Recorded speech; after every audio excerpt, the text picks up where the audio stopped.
आज आणीबाणीला 50 वर्ष पूर्ण झालेली आहेत. या आणीबाणी काळामध्ये ज्या ज्या नागरिकांनी जेलमध्ये जावं लागलं होतं त्यांचा अनुभव काय होता ते आपण जाणून घेतोय. माझ्यासोबत आहे तो ओमप्रकाश मेणे, यांचं वय 74 वर्ष आहे. आणीबाणी काळामध्ये ते 14 महिने जेलमध्ये होते. काका, स्वागत आहे एबीपी माझामध्ये तुमचं.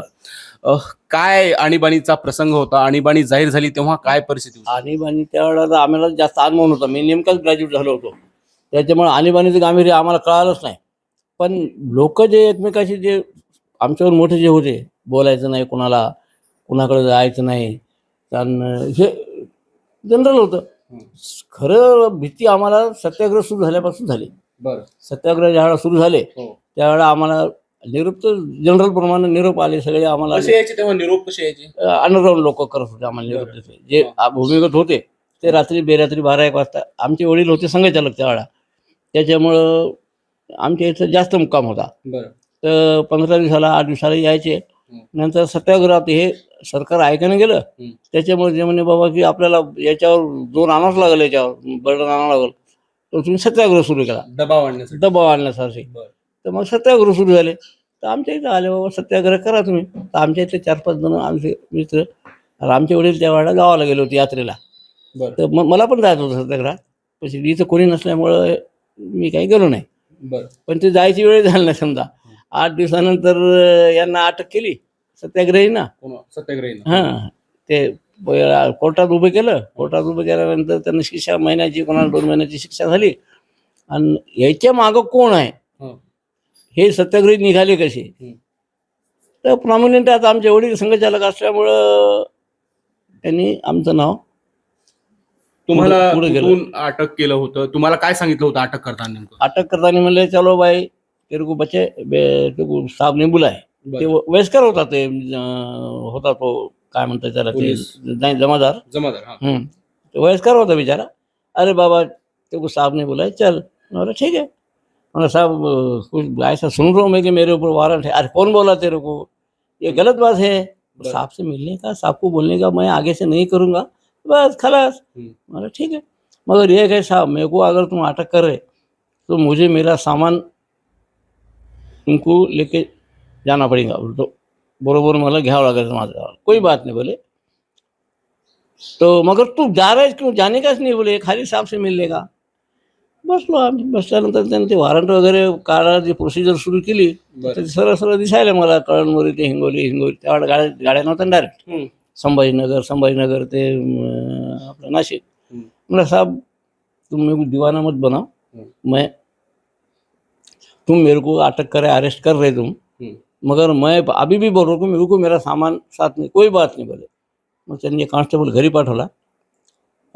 सामान जे सोबत सामान मला आणून दिलं पोलीस स्टेशनला, आणि लगेच 4 गाड्यांना आम्हाला त्यांनी पाठवलं. पण ते पोलीसवाले 2 आणि जनरल लोकांना, मोठ्या लोकांना सगळ्याला माहीत होते की आणीबाणी लागू आहे, आणि 2 पोलीसवाले बरोबर आहेत, म्हणजे हे नक्की याला अटक झाली. तर लोकांच्या एसटीमध्ये पाहण्याचा दृष्टिकोन असा होता की अरे अरे अरे अरे काय वय काय, लहान पोराला, इतक्या पोराला धरून घेऊन चालले, असं एक सहानुभूती. हां, म्हणजे कुजबूज चालू होती त्या बसमध्ये. कारण 2-3 बस बदलल्या ना आम्ही. नंतर आम्ही सकाळी पोहोचलो. कुठं पोहोचले तुम्ही सकाळी? नाशिकला 4 वाजता. नाशिकमध्ये जेव्हा तुम्ही पोहोचले तेव्हा जेलमध्ये काय परिस्थिती होती? जेलचा काय अनुभव होता तिथं तुमच्यासोबत? गेल्यानंतर आम्हाला आधी जेलवाले म्हणले तुमच्याजवळ तुम्ही काहीही वस्तू ठेवायची नाही, पैसे ठेवायचे नाही. बॅग पूर्ण धरती घेतली आमची, आणि मला एक ते दरी घ्या, खाली आथरायला सतरंजीला, आणि एक ब्लँकेट घ्या. कोण कोण होते जेलमध्ये? कोण कोण होते तुमच्यासोबत? आमच्यासोबत त्यावेळेचे नेते म्हणले तर नंतर आले ते नेते, पण प्रसिद्ध होते त्यावेळेला. प्रमोदजी महाजन, विठ्ठलराव नाईक इथले आमदार, त्याच्यानंतर गोपीनाथराव मुंडे, त्याच्यानंतर आमच्या संघाचे वरिष्ठ नेते, त्याच्यानंतर मोहन धारिया म्हणून होते, मधुदंड होते त्यावेळेचे रेल्वे मंत्री, जनता पक्षाच्या काळात मधुदंड होते म्हणून होते, ते होते आमच्यावर नाशिकला. पण याचा फक्त समाज आमचा नमस्कारापुरता, कारण मोठे माणसं, आणि त्यांची राहायची व्यवस्था पण वेगळी होती. म्हणजे क्वारंटाईन म्हणून असते तिथं त्यांना प्रत्येकाला एक रूम वेगळी. त्यांना रेडिओची वगैरे सगळी सुविधा होती. रेडिओची नंतर सुविधा आम्हाला पण दिली सत्याग्रह झाल्यानंतर, 6 महिन्यांनी 7 महिन्यांचा बातम्या वगैरे ऐकायला तिथे रेडिओ होता. बस, मग तुम्ही दिवसभर मोकळे. रेडिओ बातम्यावरच्या बाहेरच्या घडामोडी ऐकण्यासाठी हो. रेडिओ असायचा. हो दिला त्यांना 6 महिन्यानंतर परवानगी दिली, आधी नाही. बरं. या काळामध्ये जेव्हा तुम्ही जेलमध्ये होतात हा तेव्हा तुमचं गोपीनाथ मुंडे किंवा प्रमोद महाजन यांच्यासोबत संभाषण व्हायचं का? हो किंवा ते काय नेमकं तेव्हा काय बोललं जायचं, जेलमध्ये काय चर्चा व्हायची? हेच असं या राज्य सद्यस्थितीवर भाषण व्हायचे, एक एक तास, अर्धा तास. बरं. आणि परिचय म्हणसाल तर फक्त एक सहानुभूती म्हणून नमस्कार नमस्कार, काय चाललं मेने, काय नाही, आनंद आहे, कसं काय घरचं, ठीक आहे, असे म्हणजे चौकशी व्हायची आमची. पण त्यांच्यापेक्षा जास्त म्हणजे आम्हाला हे होतं तर RSS वाले, संघवाले. बरं. संघवाल्याचं मात्र रोज येणं भेटणं, आमचे जे वरिष्ठ होते ते, बरं. आता तुम्हाला त्यांचे नावही माहीत नाहीत, हो. ते रोज यायचे सर, भेटणं घेटणं. वाई वारली त्यावेळेला तर अशी म्हणजे रीग लागली घरी आमची, माझ्या बॅरॅकमध्ये भेटायला. बरं. तर ते माणसं सगळं, आता 1400 लोक होते ना जवळजवळ. अच्छा, तुम्ही जेलमध्ये होता तेव्हा सांगताय तुमची आई बाहेर वारल्या होत्या. दिवाळीच्या तो काय प्रसंग होता, कशी माहिती मिळाली तर तुम्हाला? तार आली म्हणे, मला सहज नेलं यांनी बोलवून आमच्या संघाच्या लोकांनी.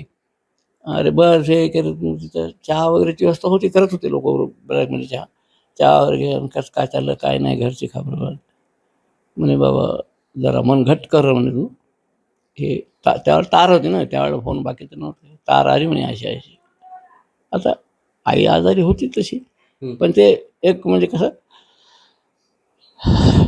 धक्काच होता ते एक. बरं. तर ठीक आहे म्हणलं, मग आता काय करावं लागतं, तर म्हणजे आपण पॅरोल मागितलं आहे.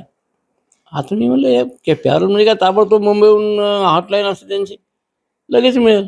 1 दिवस गेला, 4 दिवस गेले, 8 दिवस गेले. मग शेवटी 10व्या दिवशी का 11व्या दिवशी मला आला मॅसेज की 3 दिवसाचा पॅरोल फक्त. म्हणलं मला नाही पाहिजे पॅरोल, आई तर गेली म्हणलं माझी. 3 दिवस तर मला जायला, 1.5 दिवस तर मला नाशिकहून कळमूल लागतं जायला, यायला 1.5 दिवस. मग घरी राहणार काय, मी काय करणार. ते जेलर समजदार होता, कुलकर्णी म्हणून होता जेलर. ते म्हणलं तसं नका, डोक्यात राग घालून बघा, मला सांगा किती लांब आहे तुमचं. म्हणलं बाबा असं असं 400, 450, 500 किलोमीटर जास्त येईल म्हणलं. तर किती वेळ लागेल तुम्हाला जायला. म्हणलं 2 दिवस तर कसे लागतात मला जायला, गाड्या बदलत जावं लागतं. मनमाडला गाडी बदला, मनमाडून नांदेडला बदला, नांदेडून पुन्हा साधन नव्हते. हां, ते म्हणजे असले तरी मी कशाला सांगू त्यांना सांगितलं 2 दिवस. तर ठीक आहे म्हणे, 2 दिवस जायचे, 2 दिवस यायचे, हे 4 दिवस मी तुम्हाला मान्य करतो. आणि माझ्याकडून तुम्हाला 8 दिवसाची परवानगी देतो म्हणजे जेलर. तर तुम्ही 8 आणि 4 12 13व्या दिवशी वापस या. हा तो तेव्हाचा प्रसंग झाला. हां, जेव्हा तुम्ही तिथलं, आता मला बोलताना सांगितलं होतं की जेलच्या बाहेरूनच जर कोणी आजारी पडलं तर इंजेक्शन द्यायचे. हो. काय स्थिती काय होती ती? ते म्हणजे आता त्यावेळेला बराकमध्ये लोक कमी होते, सेपरेटमध्ये कमी होते, सगळे म्हणून 600 लोक असतील त्यावेळेला, म्हणजे आणीमानी लागल्या. पण संध्याकाळी बासला एकदा बराक बंद झाली की तुमचा संबंध तुटला. ते सकाळी 6 वाजता 7 वाजता उघडणार बराक. रात्री जर एखादी केस आली, काही कमी जास्त आजारी पडला पेशंट, आजारी कैदी पडला, हां, तर त्याला बाहेरून ट्रीटमेंट, डॉक्टर होते तिथं, मेडिकल एड होती, ते बाहेरून सगळं करायचे. त्या जेलच्या बॅरॅकचा दरवाजा उघडला जायचा? नाही उघडलं नाही. एकच संडास होता, त्या संडासमध्ये तुम्हाला काय जायचं ते बाथरूम फ्रेश व्हायला जायचं, तिथं जायचं. वास येऊ काही हो, बकेट भरून पाणी न्यायची फक्त, त्याच्यामध्ये सफा जायचं. पण होता होईल तो टाळत होतो आम्ही, मध्ये वास येत होता. परंतु जेव्हा जेलमध्ये होता तर तेव्हा हे असं वाटलं नाही की आपल्याला माणुसकी पण दाखवत नाही, जेलमध्ये आजारी पडल्याच्या नंतर गेटच्या बाहेरून इंजेक्शन दिलं जायचं? बिलकुल. आमच्या मग त्यांनी तक्रार केली सगळ्यांनी. नंतर आम्ही गेल्याच्या आधी त्यांनी तक्रार वगैरे केल्यानंतर आम्ही गेल्यानंतर मॅन्युअल मागितलं त्यांनी. मॅन्युअलमध्ये काय काय क्लास 1च्या पूर्ण सुविधा होत्या आम्हाला, म्हणजे सेपरेट पंखा, सेपरेट टेबल, सेपरेट खुर्ची, 2दा नाश्ता, 2दा जेवण, चहा 2दा, हे सगळ्या सोयी होत्या त्या मॅन्युअलमध्ये. मग आम्ही म्हणलं आम्हाला या सोयी द्या, आम्ही एवढ्या सोयी देऊ शकत नाही तुम्हाला. म्हणलं मग तुम्ही क्लास 1चे हे जे नियम लावले कसे काय लावले तुम्ही. तर ठीक आहे म्हणे बा. मग आम्ही काय म्हणलं त्यांना की आता उन्हाळ्याचे दिवस आहेत, म्हणजे मी फेब्रुवारीमध्ये गेलो ना, जानेवारीमध्ये, आता उन्हाळ्याचे दिवस आहेत, आम्ही काय करावं, बरॅकमध्ये रात्रभर राहणं म्हणजे. तर मग त्याने हा करून परवानगी घेतली गृहमंत्र्याकडून, आणि बरॅकी मोकळ्या ठेवायच्या, म्हणजे ओपन त्या सर्कल. एका सर्कलमध्ये 8 हॉल होते आणि 8 बॅरॅकचे कैदी ते तितक्याच त्या प्रिमायसेसमध्ये फिरायचे. मग रात्री तुम्ही बाहेर हौदावर येऊन झोपा, काय झोपा. नंतर म्हणलं कुठेही झोपत आम्हाला मच्छर. हो, नंतर आम्हाला त्यांनी एक हे दिली, मॉस्किटो नेट दिली आम्हाला. हा जेलचा तुम्ही 14 महिन्याचा काळ भोगला पूर्णपणे सांगताय. जेव्हा कळालं की आणीबाणी उठवलेली आहे, रद्द झाली, काय पहिलं मनात रडलो, एक अर्धा तास रडलो मी. सकाळी 4 वाजता निकाल लागला, इंदिरा गांधी पडली, संजय गांधी पडला, सगळे पडले. आणि जागा इतक्या का 150 का 125 जागा आल्या फक्त त्यावेळेला. 450 जागा आमच्या आल्या जनता पक्षाच्या. अक्षरशः डोळ्यातून ते कमीपणा आहे, पण आनंदानं म्हणा की या इतक्या शिव्या आल्या माझ्या तोंडात त्या इंदिरा गांधीसाठी. म्हणलं या माधवचंद्र राग होता. हा राग. अर्धा माझे सगळे बऱ्याचशा लोकांना रडायला काय झालं तुला आनंदाची गोष्ट. म्हणलं बाबा हे रडणं तू आनंदाचा समज की म्हणजे हे संकट टळलं म्हणून समज. सगळं भरून आलं. हा मन सगळं भरून आलं होतं अर्धा तास. आणि जेव्हा तिथून तुम्हाला सोडण्यात आलं जेलमधून, हे कधी सोडलं होतं आणीबाणी रद्द केल्यावर की काय? दुसऱ्या नेक्स्ट डे बरं. 25 जूनला हे 21 मार्चला रिझल्ट लागले याचे इलेक्शनचे. 21 जूनला तर रात्री सगळे पडले.